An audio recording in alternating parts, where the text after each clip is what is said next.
All right, let's dive right in. Today, we are taking a really deep look at one of the most incredible pieces of engineering you'll ever find, our own vascular system. We're going to go way beyond the basics of blood flow to really explore the intricate, brilliant solutions our bodies have come up with to transport life itself. Now, just a quick heads up, this is going to be a more advanced session. We'll be getting into some specific technical language and kind of assuming you have a basic handle on the circulatory system. If you want that more foundational overview, definitely check out the explainer we released last week.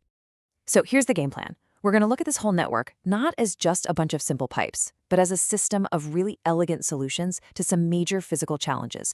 We'll tackle high-pressure arterial flow, then the super delicate capillary exchange, and finally, the engineering puzzle of low-pressure venous return. After that, we'll see what happens when all this complexity goes wrong, and then we'll wrap it all up. Okay, so to truly appreciate what's going on here, we have to stop thinking about blood vessels as just uniform tubes. A much better way to think about it is that each vessel type is a highly specialized tool, perfectly engineered for one very specific job inside the body. And this is really the big question that's going to drive our whole discussion today. We're going to frame this as a series of problems and solutions, looking at how the body overcomes these three totally different and frankly massive engineering hurdles. First up, the propulsion challenge. I mean, think about it. With every single heartbeat, blood gets blasted out of the heart with this huge pulsing force. So how do you build a delivery system that can not only take that constant hammering, but also use that energy to its advantage? And the answer, of course, is the artery. Its entire design is about one thing: managing intense pressure. And yeah, for all you anatomy buffs out there, we've got the footnote. The pulmonary artery is the one exception, carrying that deoxygenated blood over to the lungs. Now, this is where it gets really interesting when you put arteries and veins side by side. I mean, just look at the wall thickness and the pressure. It's night and day. Arteries are these thick, muscular powerhouses built for high pulsing pressure. Veins are thin, working with low, steady pressure. This isn't just a small tweak. It's a completely different design philosophy. So how do they do it? Well, the secret is in the layers. An artery has three of them, called tunicae.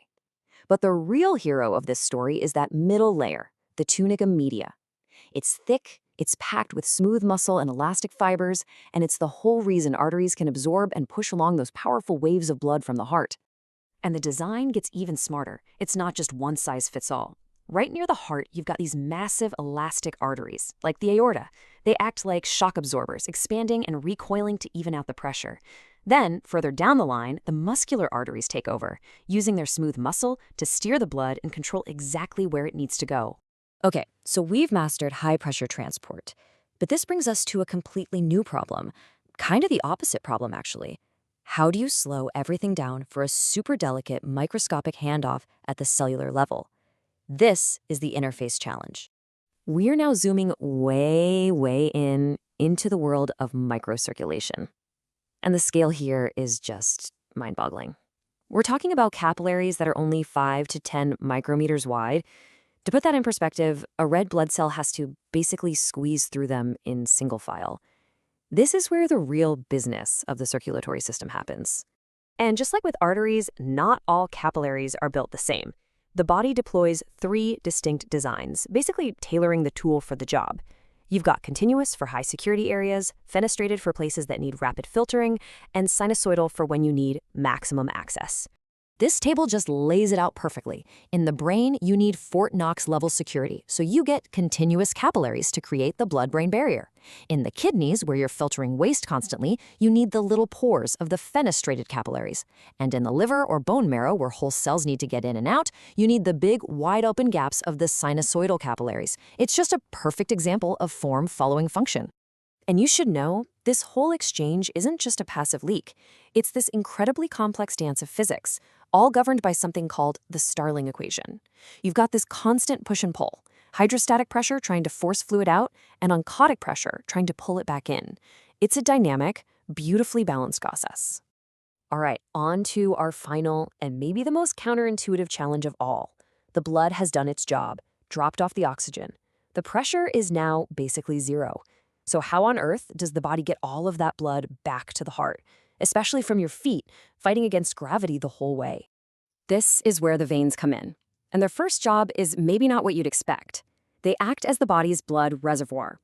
Because their walls are so thin and flexible, they can hold a huge amount of blood, nearly 70% of your body's total volume.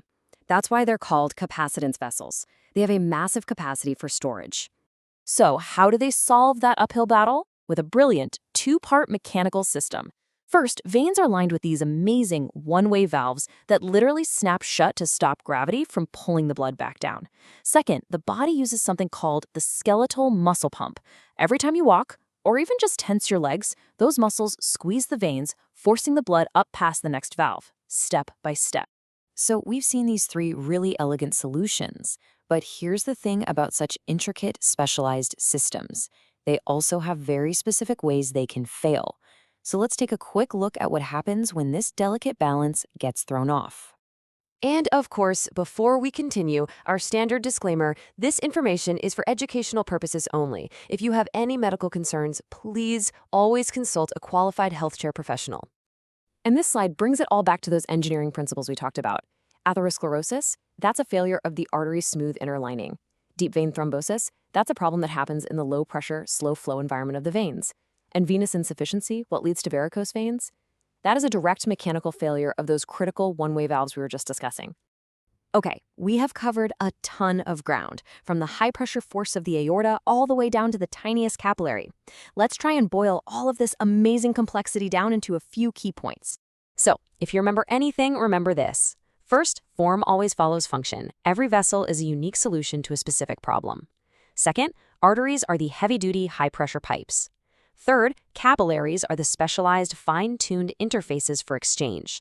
Fourth, veins are the low-pressure storage tanks that use clever tricks like valves and muscle pumps to get the blood home. And finally, when diseases pop up, it's usually because one of these very specific designs has failed. And I'll just leave you with this final thought. If you could take all the blood vessels from a single adult and lay them end to end, they would stretch for up to 60,000 miles. That is enough to circle the Earth more than twice. It's a system of absolutely staggering complexity, and it just works, silently, tirelessly, and with incredible precision every single second of our lives. It really makes you wonder, is there any other system out there that can even compare? Thanks for joining us.